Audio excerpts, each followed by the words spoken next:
Tidiane Dièye, le ministre de l'Hydraulique et de l'Assainissement, est notre invité dans ce journal. Également dans l'actualité, le séminaire de stabilisation du calendrier académique ouvert ce vendredi. Cette réunion de 3 jours va définir une stratégie nationale pour mieux harmoniser l'enseignement supérieur au Sénégal. Et puis nous ferons connaissance avec le nouveau directeur général de l'administration pénitentiaire. Réforme et modernisation de la justice et du milieu carcéral sont les principaux défis de Aliou6. Son portrait à suivre dans ce journal. Le chef de l'État s'est rendu ce vendredi à Bignona où est célébré le Gamou annuel de El Hadj Fonsou Bodian, un soufi humaniste connu à travers la Casamance et dans les pays de la sous-région. Le président Bassirou Diomaye Faye a annoncé la part de Bignona dans le programme de modernisation des sites religieux. Pour sa part, le religieux a prié pour un Sénégal de paix et a appelé les Sénégalais au travail pour accompagner le chef de l'État. Reportage de Marning. Atterrissage au Cap Skirring pour recevoir les honneurs dus à son rang de président de la République.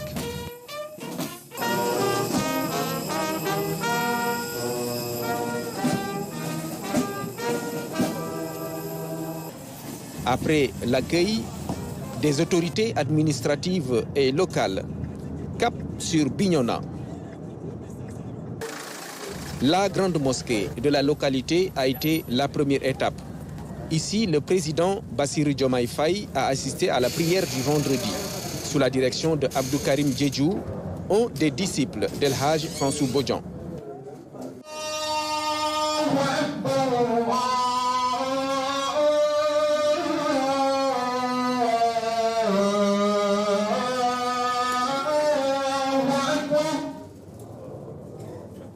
Allahu Akbar.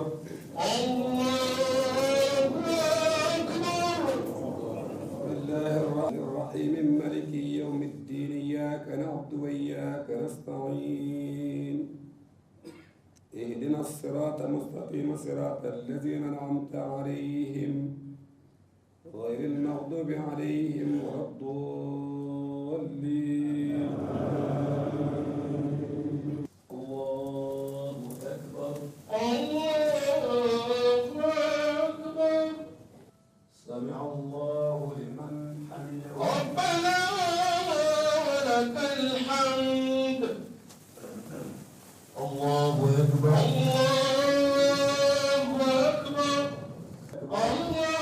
الله أكبر السلام عليكم ورحمة الله السلام عليكم ورحمة الله السلام عليكم ورحمة الله.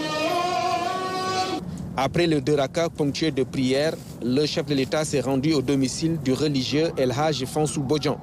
On entretient aux allures de retrouvailles avec ce soufi humaniste connu à travers la Casamance et dans des pays de la sous-région. Leurs relations datent de longtemps. Entre-temps, il y a eu le statut de chef de l'État qui ne change pas l'affection et la considération du président Bassirou Diomaye Faye. Sous le chapiteau, il rappelle que c'est d'abord le fils et le fidèle qui vient célébrer le Gamou.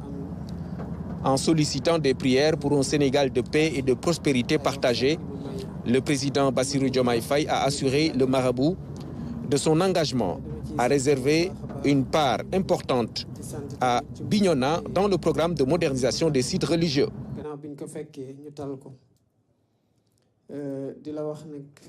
Un discours bien apprécié par El Hadj Fonsou Bodian.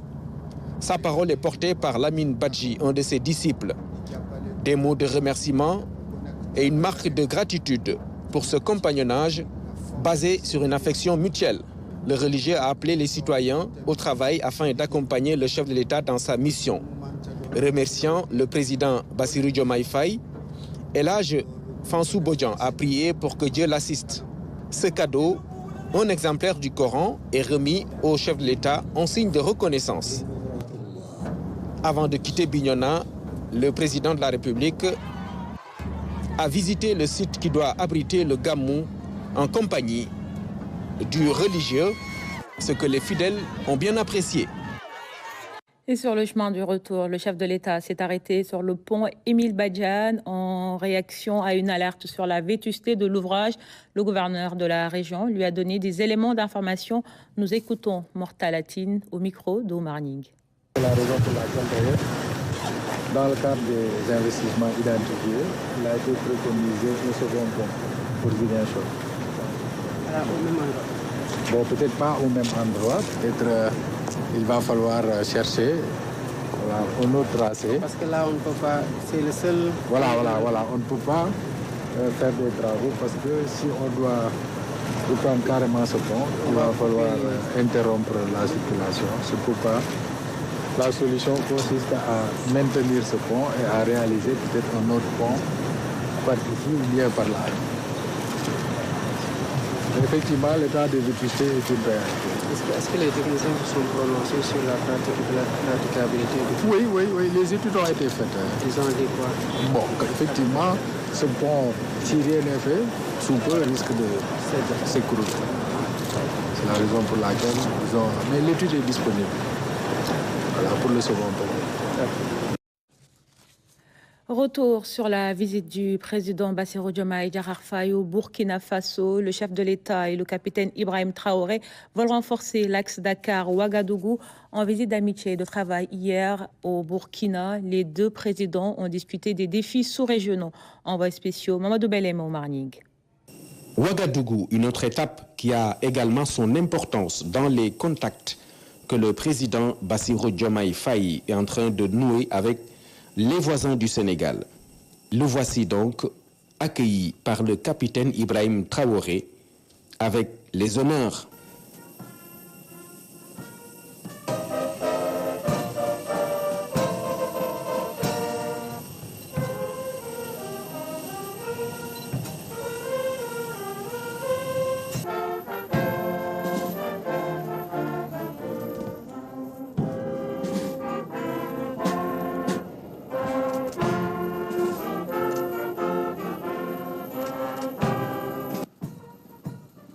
Le Sénégal et le Burkina Faso entretiennent des relations bilatérales exemplaires. La coopération entre les deux pays frères touche des domaines stratégiques. Les deux chefs d'État ont eu des entretiens dans ce sens. Le premier ici, au salon du pavillon présidentiel de l'aéroport de Ouagadougou. Le deuxième temps sera le palais présidentiel du Faso.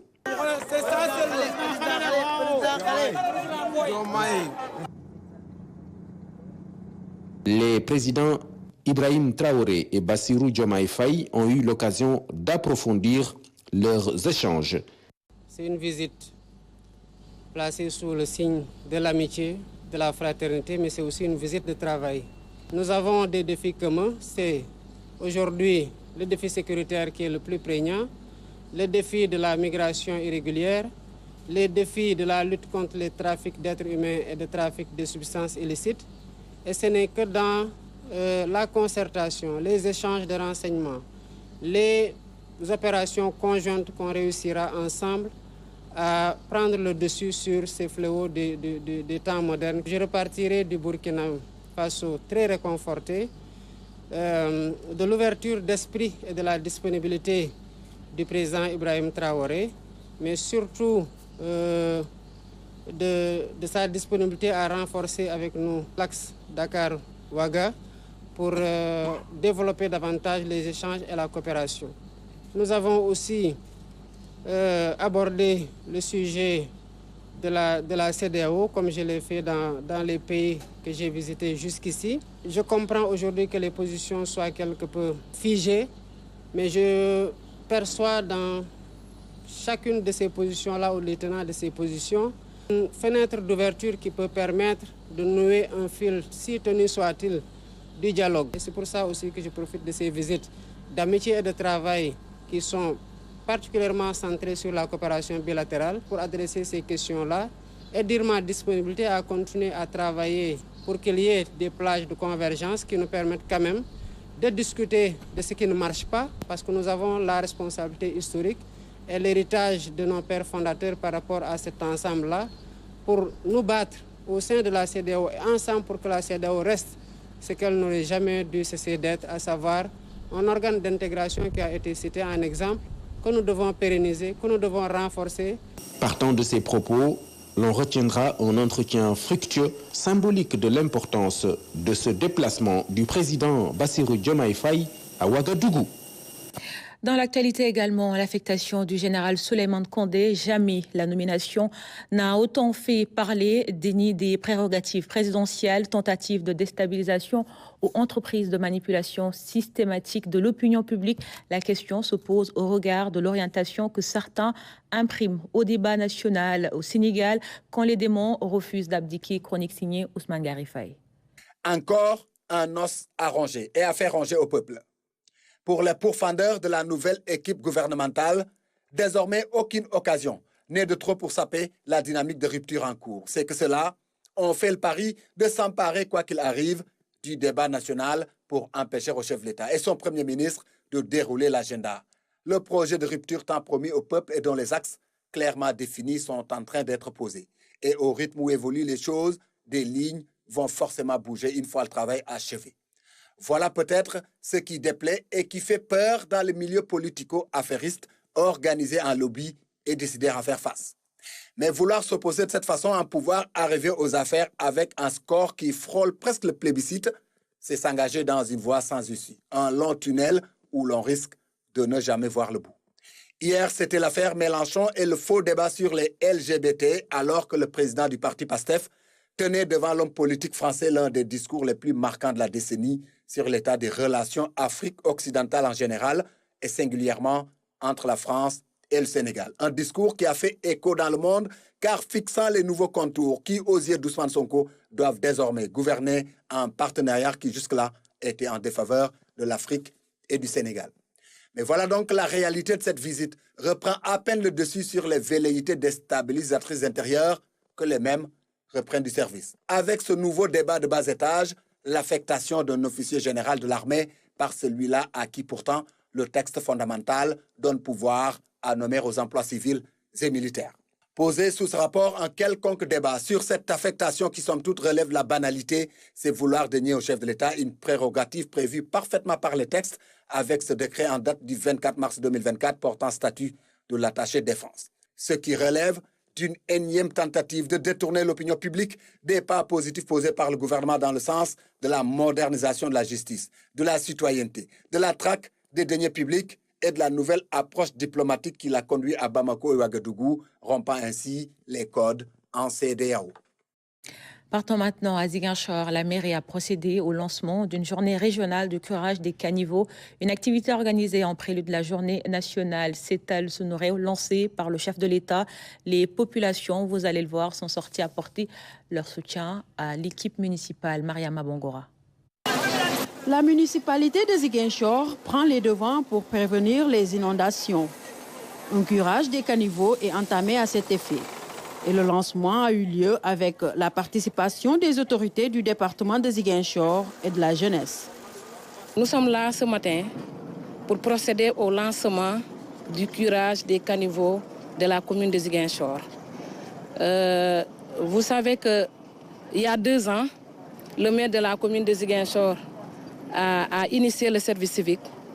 Ça veut dire des volontaires qui sont prêts à accompagner la mairie pour tous les travaux, surtout le curage, pour permettre d'évacuer les eaux usées. Et cela peut en tout cas lutter contre les inondations. Le préfet de Ziguinchor lance un appel à l'endroit de tout un chacun pour veiller à la salubrité de la commune. Il n'est pas possible que dans une commune, dans une société, qu'il y ait des personnes qui aient l'obligation de nettoyer et d'autres qui aient le droit de salir n'importe comment. Ce n'est pas possible. Nous avons tous la responsabilité partagée de veiller à la qualité de notre cadre de vie. Je crois que le pari, ce n'est pas seulement de la logistique, ce n'est pas seulement de la morale, c'est aussi un comportement citoyen adéquat pour le respect du bien public. Une fois les canaux curés, il nous faudra tous, citoyens de Ziguinchor, éviter les attitudes les mauvais comportements qui vont tout de suite réduire à néant les efforts qui ont été consentis. L'équipe de ramassage des ordures ménagères de la commune accuse parfois du retard dans l'action. Une situation qui s'explique, selon le maire, par le manque de sites de déversement. Un problème déjà pris en charge par les autorités. À Kaolack, la journée nationale du nettoiement prévue ce 1er juin se prépare aussi bien. Un CRD a eu lieu autour du gouverneur de région. La réunion technique a permis de définir la démarche à suivre pour un impact réel sur la vie des populations. D'autres moyens importants, matériels et humains, sont mobilisés à cet effet. Claire Diop. Ce CRD est d'abord précédé de réunions organisées à travers les 3 départements de Kaolack avec les acteurs concernés à la base. Objectif, réfléchir et voir quelle stratégie entreprendre dans le cadre de la mise en œuvre de la directive du président de la République concernant la journée nationale de nettoiement ce 1er juin. Il a été question de trouver un commun accord sur la démarche à suivre, aussi le choix des sites pour plus d'impact. Au niveau de Nioro, l'intervention phare concernera le site dit des Marailleurs à l'entrée de la ville. Au niveau de Guinguinéo, l'intervention portera sur le marché. Au niveau de Kaolack, nous avons les bassins de Khahoum, de Sam et de Tiofak. Mais d'autres sites également bénéficient d'interventions comme les établissements scolaires, comme les gares routières, comme le marché central aux poissons de Kaolack et au niveau de quelques quartiers également où les jeunes se sont engagés à marquer cette journée par des opérations de ce secteur qu'ils vont mener. Une grande mobilisation sociale pour des actions concrètes avec en tête de file l'exécutif régional. L'administration territoriale veut montrer l'exemple. Tout est mis en œuvre pour l'implication et l'appropriation de la démarche par les populations locales. Monsieur le Président de la République, véritablement, compte beaucoup sur l'engagement de cette communauté pour réussir cette opération. Parce que cette approche communautaire-là, son avantage, c'est de susciter l'engagement participatif. Donc, il s'agira d'identifier les forces de cette communauté, de la reconnaître et de s'y appuyer donc, pour faire ce travail-là, qui les interpelle directement, qui les concerne. Parce qu'il s'agira d'améliorer leur cadre de vie, leur environnement. Aux populations, l'appel est lancé pour la pérennisation de telles activités qui va assainir l'environnement immédiat dans les localités. On insiste sur la participation quand même de la communauté pour être au devant ou être à nos côtés, pour s'approprier cette activité-là, pour la porter et pour en faire une réussite. Parce qu'au-delà de la journée du 1er juin, c'est une activité qui devrait s'inscrire dans la continuité. Donc c'est une journée de lancement pour susciter l'engagement des communautés donc, au niveau des différents territoires. Mais au-delà, c'est des activités qu'elles devront elles-mêmes participer. C'est pourquoi nous leur avons lancé cet appel. Familles religieuses et porteurs de voix sont aussi impliqués. Sensibilisation est faite sur les bons comportements pour un environnement sain pour tous. Comme Ziguinchor et Kaolack Saint-Louis s'activent pour la journée de demain, le gouverneur a fait un repérage au niveau de certains sites.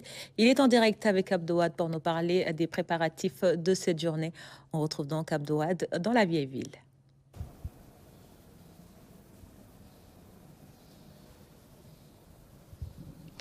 Oui, bonsoir à toutes et à tous et bienvenue ici à Saint-Louis qui s'apprête à participer activement à cette journée d'investissement humain qui va se dérouler demain et qui a été initiée par le chef de l'État, M. Bassirou Diomaye Diakhar Faye.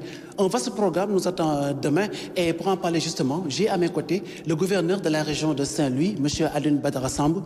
Bonsoir, monsieur le gouverneur. Bonsoir. Donc tout à l'heure, vous avez fait une visite de repérage sur certains sites où on a constaté peut-être un volume de déchets assez important et qui mérite peut-être un travail minutieux pour dire que c'est un gros chantier qui vous attend demain.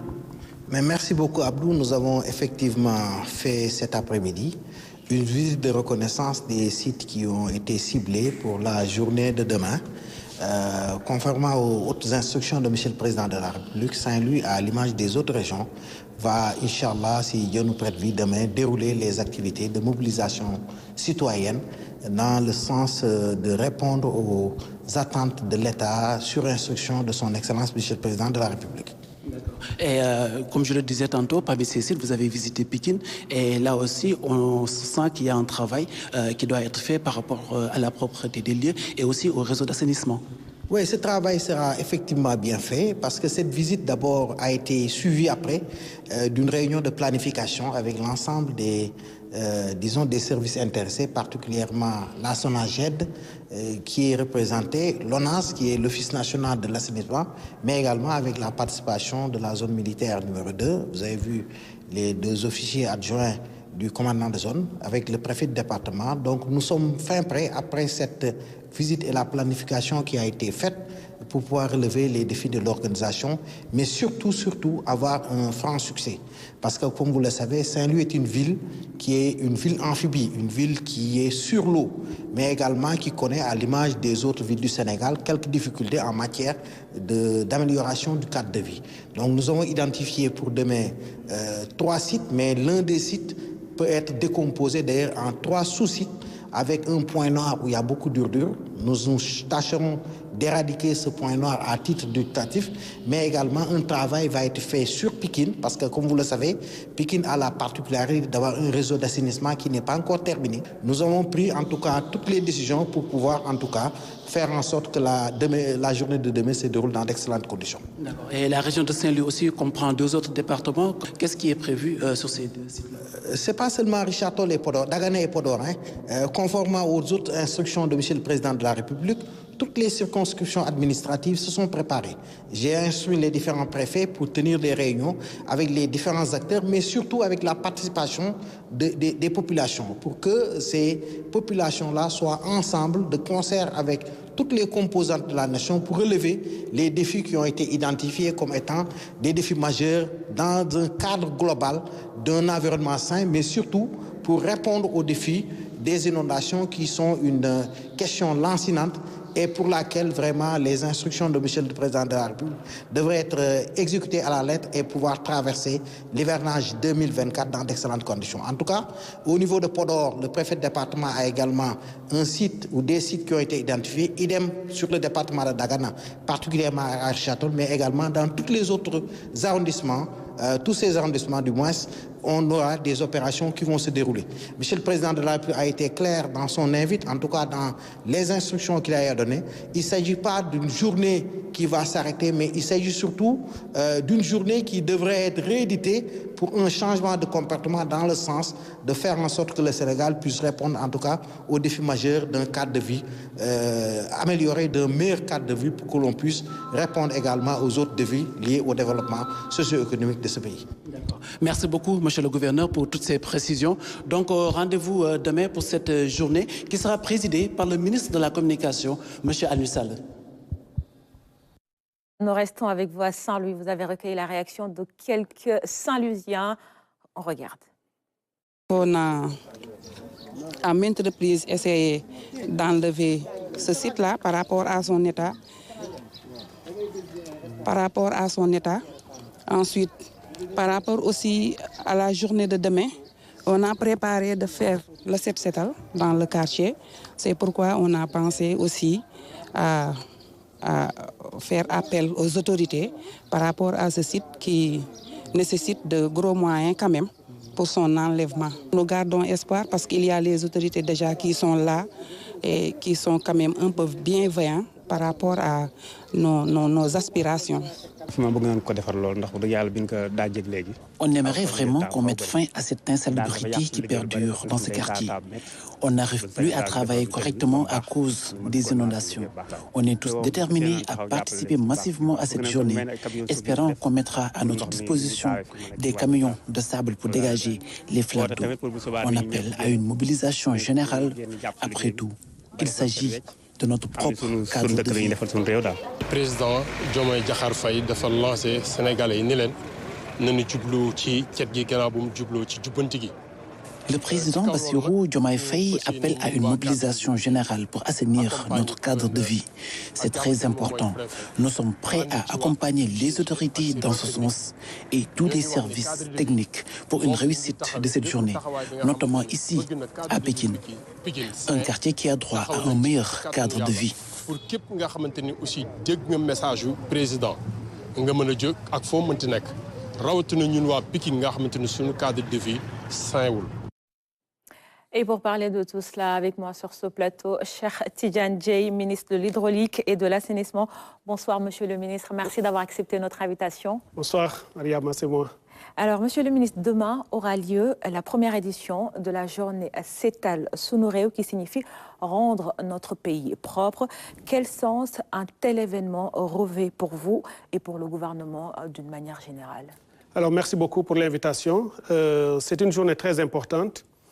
Suite à l'appel du président de la République, M. Bassirou Diomaye Faye, qui a été d'ailleurs relayé par la suite par M. le Premier ministre, j'ai organisé tout un processus avec l'ensemble des acteurs, tous les ministères concernés, les collectivités locales, mais plus particulièrement les communautés à la base, les populations, les citoyennes et citoyens, pour réaliser quelque chose d'important pour le gouvernement, puisque la nouvelle vision et le paradigme politique dans lequel s'inscrit l'action du gouvernement, c'est de mettre le citoyen au centre des politiques publiques. Et dans ce domaine qui nous concerne aujourd'hui, le nettoiement, le curage et les actions de planification pour la prévention des inondations, le président de la République y tient particulièrement parce qu'il a compris effectivement que la question des inondations est une question complexe qui ne peut être résolue que par l'État ou, disons, par des approches sectorielles. Il faut une vision holistique. Et c'est la raison pour laquelle il a demandé à l'ensemble de la communauté nationale de se mobiliser pour que ça soit une approche populaire, communautaire et citoyenne. Pour que les Sénégalais comprennent finalement que pour y arriver, il s'agit pour l'ensemble de nous tous qu'on se mobilise, qu'on aille dans nos lieux de vie, en commençant par nos quartiers, nos rues, nos communes et le pays. Et c'est pour cette raison qu'au moment où je vous parle, partout dans le pays, les autorités administratives en relation avec les collectivités locales et les populations à la base sont en train de mettre la dernière main dans le processus d'organisation et de mobilisation. Et partout dans ce pays, ou aussi à Dakar, le dispositif technique et opérationnel est prêt. Les sites les plus sensibles, les plus importants, j'ai vu dans votre reportage beaucoup d'espaces où la saleté, les ordures et autres obstruaient les caniveaux. On a identifié tous ces sites et demain, le matériel sera déployé. Là où il faudra quelques coups de balai, ça sera fait. Mais tous les sites où il faudra beaucoup plus, notamment des engins et du matériel lourd, les services et les équipes sont déjà aussi prêtes pour faire ce travail. Avant d'aller plus loin, Monsieur le ministre, comment faire pour inscrire cette journée dans la continuité? Oui, déjà par le nom qui est choisi. Oui. Setal Sunu Réew, c'est pour que ça parle aux Sénégalais. Parce qu'au peuple, il faut parler leur langue. Tout le monde comprend de quoi nous parlons. Tout le monde comprend qu'on ne peut pas y arriver s'il n'y a pas un processus d'appropriation.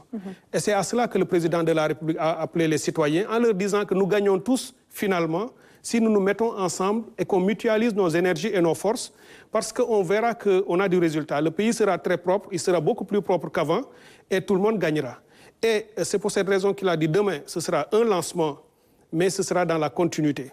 D'ailleurs, la première journée est placée sous le sceau de la lutte contre les inondations, mais le mois suivant, ce sera placé sous le sceau d'une autre thématique. Donc chaque mois, il y a un thème. Et chaque mois, il y a un thème qui sera choisi. Et chacun de ces thèmes va vraiment s'inscrire au cœur des préoccupations des Sénégalaises et des Sénégalais pour leur donner l'envie, pour leur exprimer cette volonté de pouvoir contribuer. Et le président a compris que depuis ces processus de changement ces dernières années et ces derniers mois, qui se sont matérialisés par ce qui s'est passé au plan politique, on a compris que les Sénégalais ont envie, ils ont la volonté et le désir de mettre la main, de contribuer, de ne plus être des spectateurs, mais d'être des acteurs du changement de leur vie. C'est-à-dire qu'être l'exemple du changement que nous voulons, c'est à cela que le président les a appelés. Et c'est d'ailleurs la raison pour laquelle lui-même, il sera sur le terrain. Nous avons déjà préparé les pelles et râteaux qu'il utilisera et les brouettes qu'il poussera.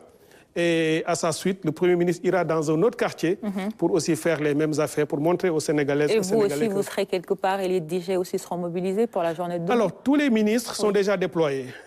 Chacun des ministres, des autorités, tous ceux qui sont dépositaires de charges publiques ont été invités à regagner les régions, à regagner les départements et même dans leurs villages. Et je sais que beaucoup sont déjà arrivés sur place et ils travailleront avec les gouverneurs et autres à aller sur le terrain et à diriger, ouvrir la voie à la population. Et bien entendu, moi-même, en tant que ministre maître d'œuvre de la journée, je serai à côté du président pour faire le travail. Et à ça, après qu'il ait fait, parce qu'il ira à Thiaroye, dans un site assez important, parce qu'il y a un hôpital autour, pour le symbole de la préservation de l'hôpital contre les inondations. Et quand il aura fini, j'irai avec le Premier ministre ailleurs, où le fait anthropique a fait que les populations se sont installées sur les voies de passage des eaux, ce qui crée aussi des problèmes dans d'autres quartiers en amont. Et tout cela, je ne serai pas comme ça. J'aurai mon gilet et mes bottes, bien entendu, dès demain, Inch'Allah. Et j'appelle tous les journalistes de la RTS à être avec nous pour le travail. Très bien. Le message est lancé. Alors, des opérations de désencombrement ont été initiées par les communes de Keur Massar Nord et Keur Massar Sud. Ces localités veulent mettre fin à l'occupation anarchique de l'espace public. L'objectif, vous le savez, est de contribuer à l'amélioration du cadre de vie des populations et lutter contre l'insécurité. Un reportage d'Ndeye Koumbandiaï. L'opération qui a débuté depuis plusieurs jours se poursuit. Le décor commence à changer.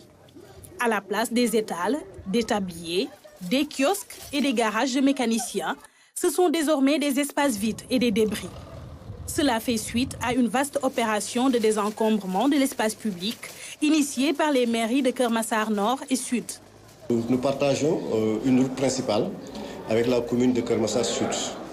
Le maire de la commune de Keur Massar Sud a initié, dans le cadre de ce déguerpissement, déjà de commencer à faire enlever les tabliers qui étaient sur la voie publique.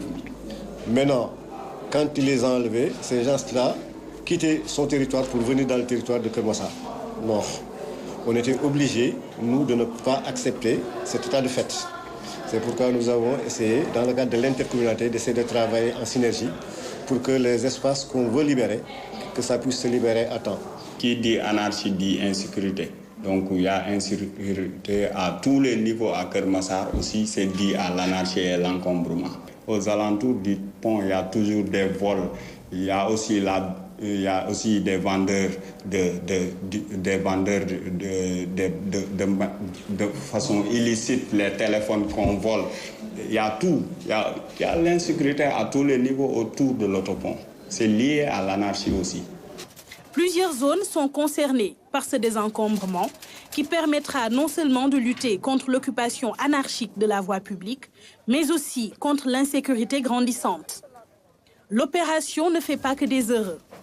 Si la plupart se réjouissent de cette initiative, ce n'est pas le cas pour d'autres. Les marchands ambulants s'insurgent contre les élus locaux. Le maire de Keur Massar Nord nous respecte beaucoup. Il nous a avertis bien avant-hier. D'ailleurs, il nous a même permis de rester ici jusqu'après la Tabaski.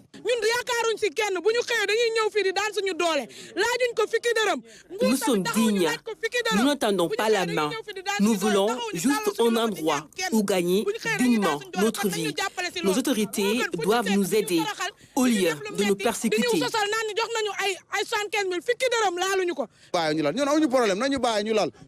Nous sommes juste des pères de famille. Nous tentons de nous en sortir dignement. Nos marchandises ont été détruites. Nous avons perdu beaucoup d'argent. Nous exigeons plus de considération de nos autorités. Nous avons des dettes à rembourser. Avec la Tabaski approche, le moment est très mal choisi. Des accusations battues en brèche par la mairie de Keur Massar Sud. Pas de difficulté. Ils sont mécontents par rapport à la situation parce qu'ils ont l'habitude de créer l'anarchie. Ils se croient dans leur droit alors que tel n'est pas le cas. Mécontentement est naturellement une chose à attendre. Le maire a dit qu'il y aura des dédommagements pour ceux qui ont des marchandises gâtées ou quelque chose comme ça. Mais le maire a dit ça aux résidents de la commune, ceux qui habitent la commune. Donc ça, c'est une procédure à évaluer, voir qui est de Keur Massar Sud, qui n'est pas de Keur Massar Sud. Tel n'est pas encore fait. Ces espaces ne resteront pas inoccupés.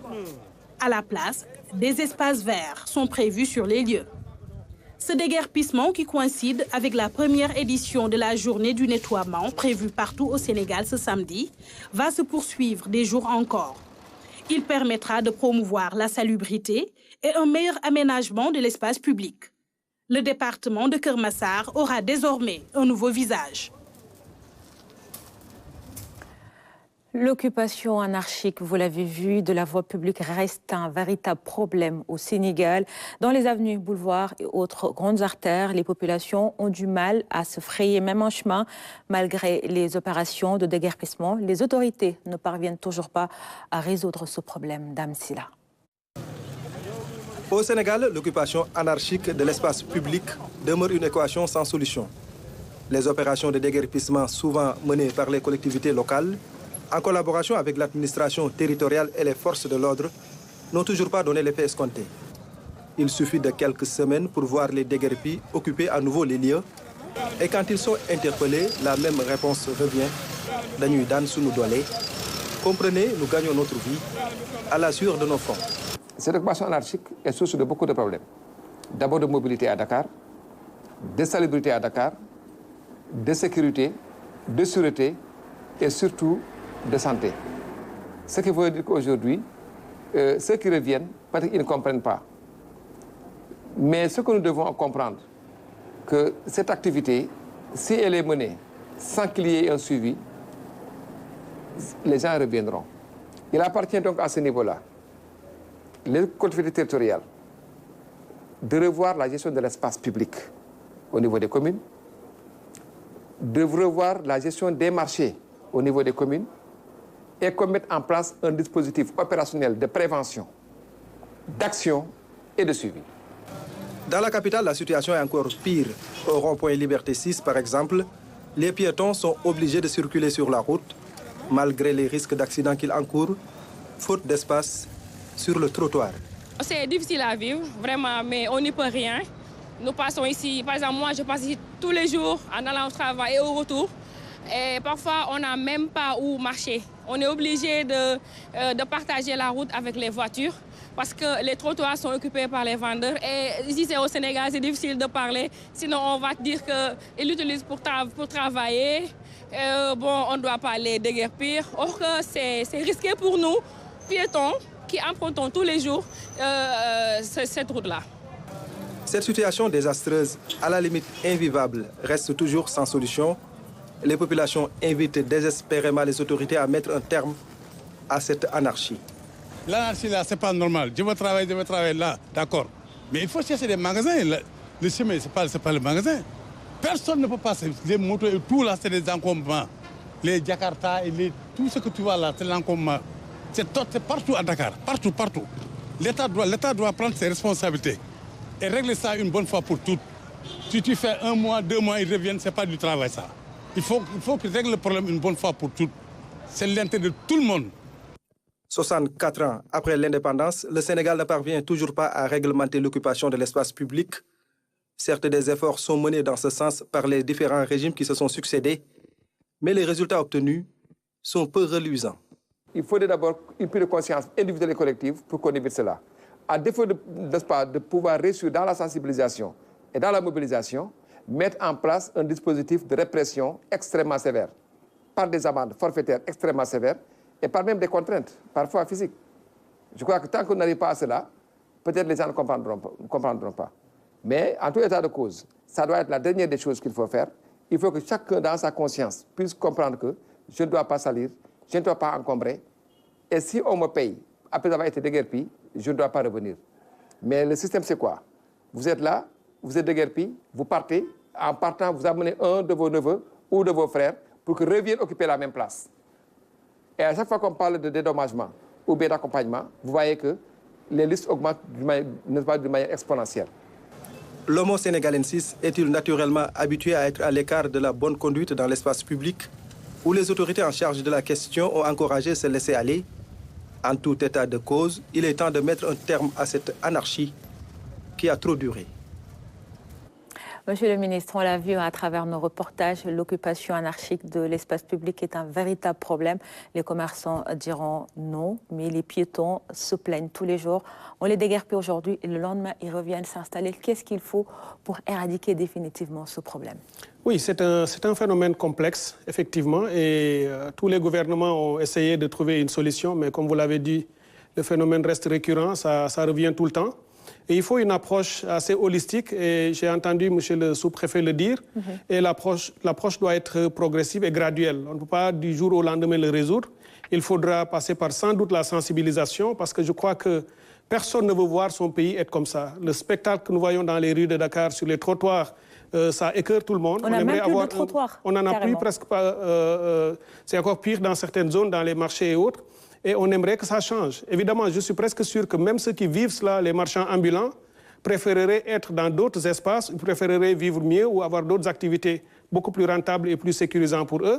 Mais c'est comme je l'ai dit, il faudra sans doute beaucoup de sensibilisation pour les amener à prendre conscience. Il faudra de l'éducation pour qu'on comprenne que ce sont des espaces communs, des lieux de vie que nous avons en partage et qu'il y a des règles qui régissent l'occupation de ces espaces. Et c'est après la sensibilisation et l'éducation et tout le reste, maintenant s'il y a des récalcitrants qui ne veulent pas de toute manière appliquer la loi, qu'on peut envisager de la sanction, mais qui vient après tout un processus. Parce que ce sont des phénomènes humains qu'il faut savoir prendre avec rigueur, sans doute avec fermeté, parce que la loi doit être appliquée, mais avec beaucoup de pédagogie pour comprendre aussi qu'il faut aider ces jeunes à avoir d'autres types d'activités. Et je crois que si vous avez bien entendu ce qui se fait depuis l'arrivée de ce gouvernement au pouvoir avec le président Bassirou Diomaye Faye, tout l'effort qui va être consenti pour la transformation structurelle du pays, pour la relance de l'économie, pour une agriculture durable et qui nourrit son homme, que ce soit des vrais agripreneurs qui seront dans le monde rural, l'effort doit être mis à ce niveau-là pour que les jeunes n'aient même plus besoin de venir à Dakar parce qu'ils pourront gagner leur vie. Donc il y a des solutions structurelles qui sont devant nous et le président sans doute et le gouvernement les prendra en charge dans les meilleurs délais pour pouvoir résoudre ces phénomènes, pour que ça soit maintenant derrière nous. Très bien, revenons à la journée Setal Sounoré prévue demain. Monsieur le ministre, est-ce que le matériel de nettoiement est suffisamment disponible partout dans le pays ou alors vous attendez une contribution citoyenne des municipalités ou tout simplement des familles? Oui, des familles d'abord pour commencer, parce que l'appel est destiné à tout le monde. Chaque Sénégalaise et chaque Sénégalais du râteau à l'appel et au balai devant la maison est appelé à donner une contribution. Même le sachet d'eau qu'on sort pour le donner aux jeunes qui sont dans la rue est une contribution citoyenne de qualité que nous souhaitons et nous demandons aux Sénégalais d'agir dans ce sens. Partout où il est possible, juste par des petits moyens de faire le travail, ce sera fait. Mais nous avons déjà prépositionné le matériel lourd un peu partout. Les équipements sont disponibles parce qu'il y a des zones où il y a des bassins de rétention qui sont sous-dimensionnés, qui ne peuvent pas recueillir suffisamment d'eau. Et on sait que l'hivernage va être pluvieux. Je donne l'exemple, par exemple, du bassin de la zone de captage, qui, au moment où nous parlons, peut recueillir 170 000 mètres cubes d'eau. Mais les travaux qui vont y être réalisés à partir de demain et dans les semaines suivantes permettront d'aller à 270 000 mètres cubes. Donc le bassin va être élargi, approfondi, curé et nettoyé, stabilisé. Et c'est la même approche que nous allons faire ailleurs. Ce sont de grands engins, ceux mobilisés par la direction de la prévention et de la gestion des inondations, comme Sonaged aussi, les sapeurs-pompiers, mais également les professionnels de l'assainissement du Sénégal. Ce sont des entreprises privées, mais qui sont venus spontanément vers nous pour nous dire, cette fois-ci, nous ne sommes pas venus pour des marchés à réaliser, pour être payés. Nous donnons une contribution citoyenne parce qu'il s'agit de mobiliser l'ensemble de la communauté nationale. Et sans oublier, bien entendu, on ne peut pas faire cette activité sans les collectivités locales. Chacune des mairies du Sénégal est en train de s'organiser pour sortir aussi son matériel. Et quand il n'y en a pas, pouvoir en acheter pour les jeunes et les populations. Mais ce qui m'a beaucoup frappé, c'est qu'en venant ici, j'ai reçu des appels de jeunes qui m'ont dit qu'ils sont en train de mobiliser et de collecter de l'argent pour aller acheter des gilets à mettre, pour aller acheter des brouettes, pour aller acheter des râteaux et des pelles. Et j'ai dit, voilà l'esprit. L'esprit de cette journée, c'est de ne pas seulement d'ailleurs attendre les moyens qui viendront sans doute une partie de l'État, mais c'est de se cotiser au niveau du quartier et de la commune pour pouvoir faire le travail. Et c'est ce qui réglera la question de la durabilité. Parce qu'au-delà de la journée, nous voulons que ces activités continuent. Quand le quartier est sale ou bien qu'il y a une sorte de fuite sur les égouts, c'est vrai, il faut appeler l'ONAS, mais si par un coup de balai ou de pelle, etc., on peut déboucher le chiffon qui obstruait, peut-être que les jeunes du quartier n'ont pas besoin d'attendre le DG ou le ministre de l'Assainissement pour qu'ils viennent le faire. Très bien. Tout à l'heure, nous étions à Keur-Massar, cette fois direction Guédiawaye, où la ville a organisé une opération de désensablement, de ramassage. 250 éléments pour assurer l'hygiène et la propreté. Avec l'appui du FERA et de la Sonaged, les rues sont de plus en plus propres, nous dit Louise Bizza. Le département de Guédiawaye s'est hissé un exemple dans le cadre de l'opération Banlieue propre. Cela s'est traduit par le désensablement des rues, l'enlèvement des ordures ainsi que le nettoyage général. Seulement à Castor Nimzat Notaire Sud, les rues sont encore sablonneuses. La plage était là, la plage de la mer là. Notre quartier fait partie de la plage de la mer de Guédiawaye. C'est après que l'eau est reculée. Les vagues sont parties. Il y avait des Scrabble ici.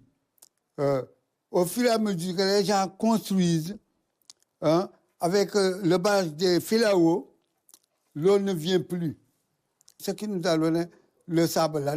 Bon, les sables qui sont là, il n'y a pas un suivi pour le nettoyage. Il y avait le suivi sur les places aménagées, ça sera très bon.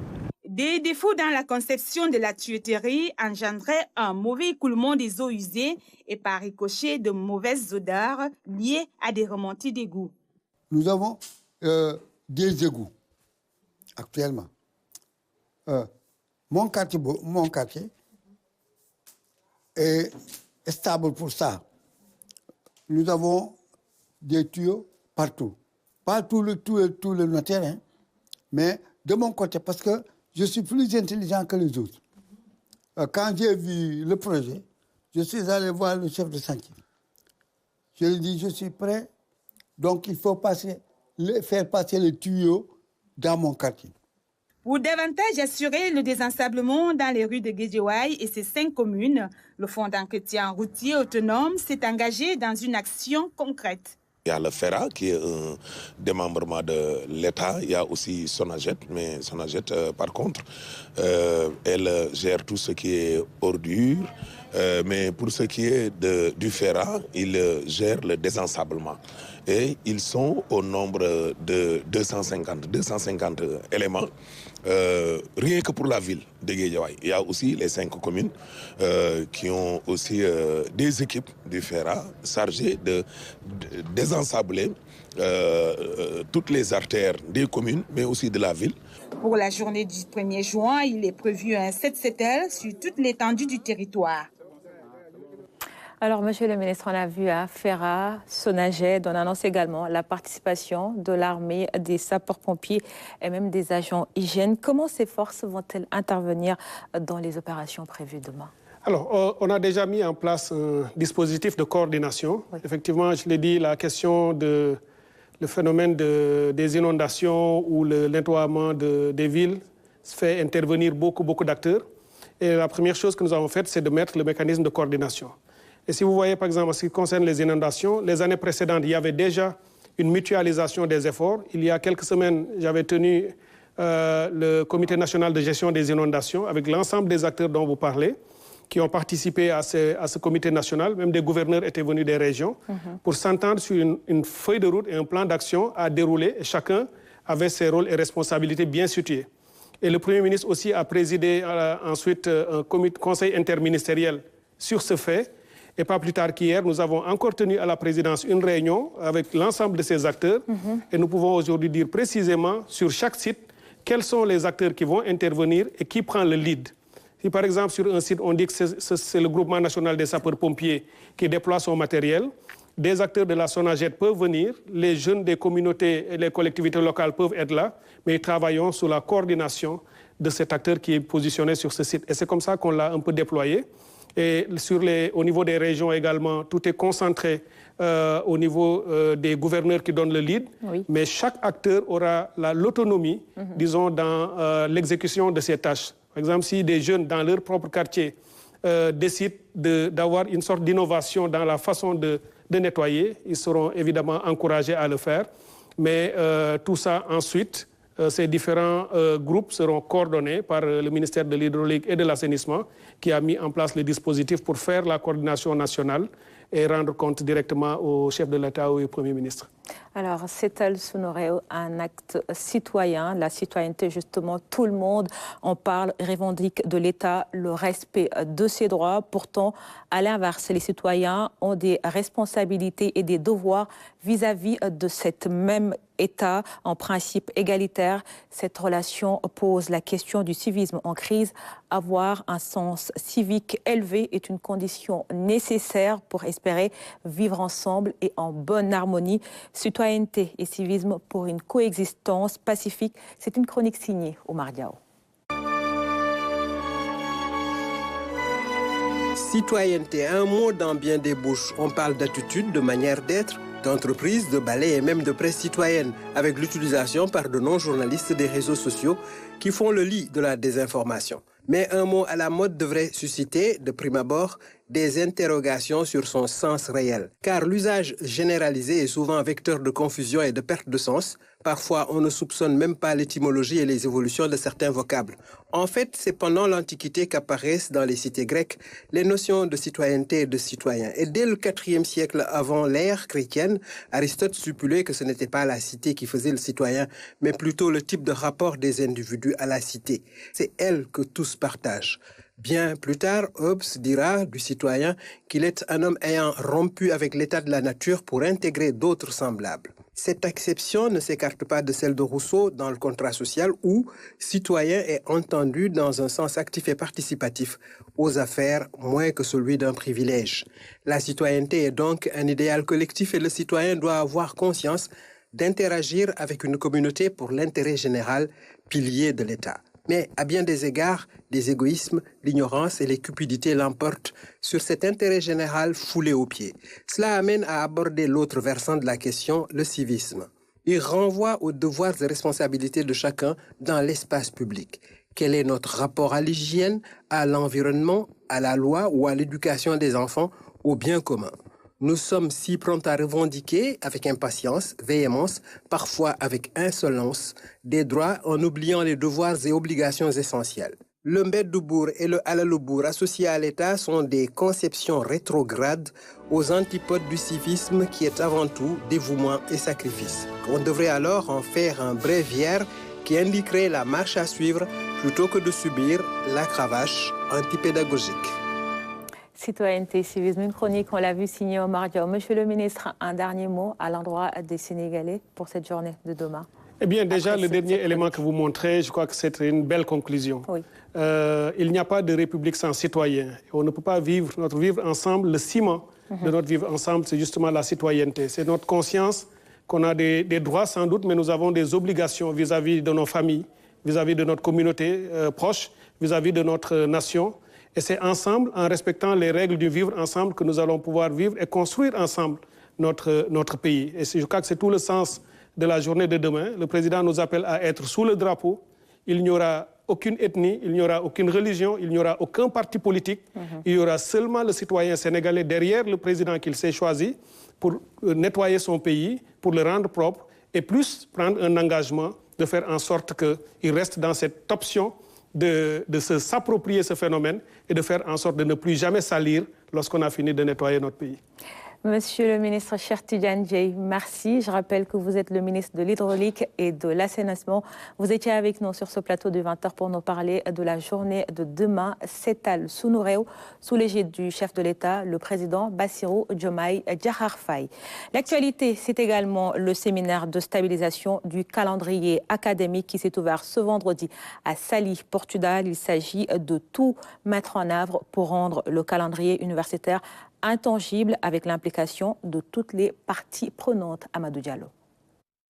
Stabiliser le calendrier académique pour le rendre intangible. Voilà le but recherché par le ministère de l'Enseignement supérieur, de la Recherche et de l'Innovation à travers ce séminaire national de remédiation des chevauchements des semestres et années universitaires. Il faut aussi régler le problème des chevauchements des différentes années. Les bacheliers de 2023 viennent à peine de démarrer leur cours. Il y a des bacheliers de 2022 qui sont encore en première année à l'université. C'est une anomalie.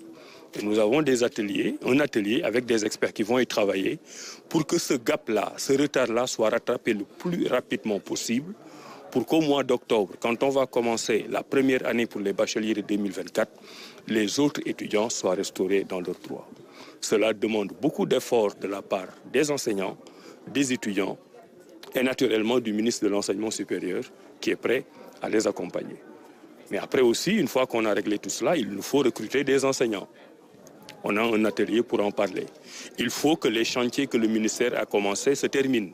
Parce que les étudiants doivent avoir des salles de classe décentes, doivent avoir des restaurants décents. Nous y travaillons et nous pensons pouvoir livrer une grande partie de ces chantiers d'ici la rentrée pour que les étudiants soient dans des conditions de travail décentes. Ce séminaire de 3 jours va permettre de définir une stratégie nationale de normalisation et d'harmonisation des années universitaires, et ce, dans une démarche inclusive. On est dans une approche purement inclusive, où tout le monde est représenté aujourd'hui à Saly, et toute cette belle équipe restera ensemble durant 3 jours. Le diagnostic est très simple, c'est que nous avons un calendrier académique complètement désarticulé, qui jette le discrédit sur le fonctionnement des universités sénégalaises et qui a un impact financier particulièrement important. Le Sénégal est en train pratiquement de jeter de l'argent à la poubelle à cause du chevauchement des années académiques. Les étudiants qui doivent faire une licence en 3 ans la font en 4 ans. Ceux qui doivent faire des masters en 2 ans la font en 3 ans. Et tout cela constitue un bloc de dépenses particulièrement importantes que le Sénégal pourrait rationaliser et injecter dans l'enseignement supérieur. Depuis quelques années, le calendrier universitaire au Sénégal connaît des perturbations, ce qui affecte la compétitivité des universités. Sur instruction du président de la République, le ministère de l'Enseignement supérieur, de la Recherche et de l'Innovation va ainsi procéder à la normalisation et à la cristallisation du calendrier de l'année universitaire au Sénégal. Je vous le disais en titre, l'administration pénitentiaire a un nouveau directeur général. Aliou Cissé hérite de la direction au moment où l'on parle de réforme et modernisation de la justice et du milieu carcéral. Les défis sont multiples et complexes pour le nouveau directeur, nous dit Moussa Mané. La nomination de l'inspecteur Aliou Cissé sonne comme un changement systémique dans la gestion de l'administration pénitentiaire, une institution dirigée jusqu'ici par des officiers de la gendarmerie. L'inspecteur Aliou Cissé devient ainsi le premier cadre issu de cette institution à la diriger. Même si les demandes ne sont pas sorties des 4 murs, protégées souvent par des barbelés, les aspirations étaient là. L'administration pénitentiaire regorge de cadres capables de gérer l'institution et la politique du Sénégal en matière carcérale. Une demande satisfaite aujourd'hui par le président de la République, Bassirou Diomaye Diakhar Faye, à travers ce décret de nomination de l'inspecteur Aliou Cissé. Adjoint directeur général de l'administration pénitentiaire, l'homme connaît bien le milieu. En effet, c'est en 2002 qu'il entre à l'École nationale de police, d'où il sort en 2003 avec le diplôme de gardien de la paix. 1 an après, il réussit le concours de contrôleur de l'administration pénitentiaire. Il ne compte pas s'arrêter à ce niveau. En 2011, il est admis au concours de diplôme d'inspecteur de l'administration pénitentiaire, ce qui lui permet d'occuper de hautes fonctions au sein de l'institution. Parallèlement, l'inspecteur Aliou Cissé diversifie ses connaissances à travers d'autres formations. C'est ainsi qu'en 2017, il obtient un Master 2 en gestion des ressources humaines à l'UCAO de Ziguinchor. Auditeur au Centre des hautes études de défense et de sécurité en 2022, il y sort avec un Master 2 en sécurité nationale. Ce Master 2 réussi, il intègre l'Institut de défense du Sénégal, IDS, en juillet et septembre 2023.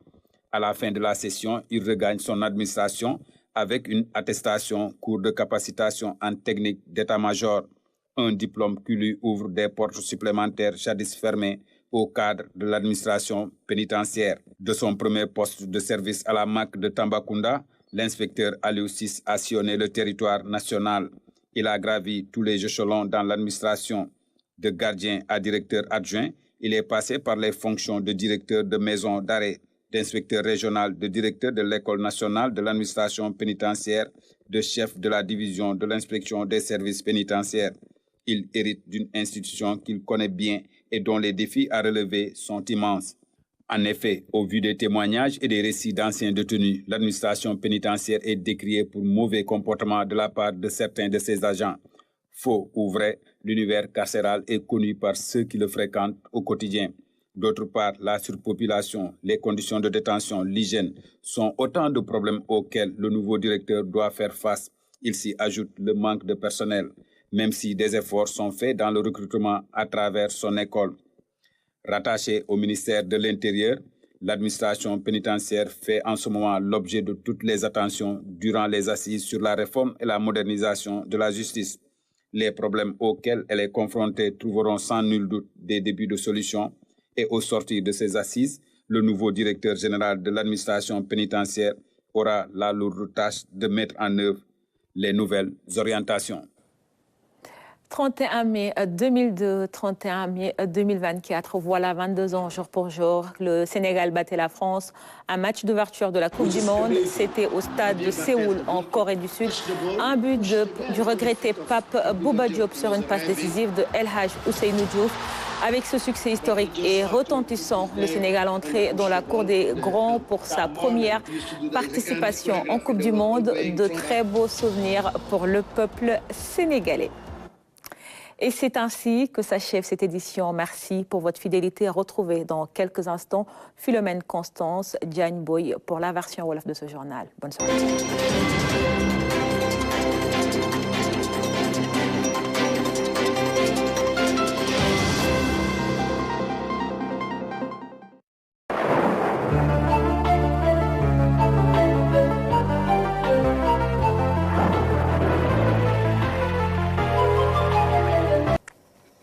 Mesdames, Messieurs, bonsoir. Le temps sera globalement stable sur le pays au courant de ce week-end. Un ciel ensoleillé à passagèrement nuageux attendu sur une bonne partie du territoire sénégalais. Cependant, des températures resteront clémentes au niveau de la partie ouest du pays, entre le littoral et le centre-ouest du territoire sénégalais.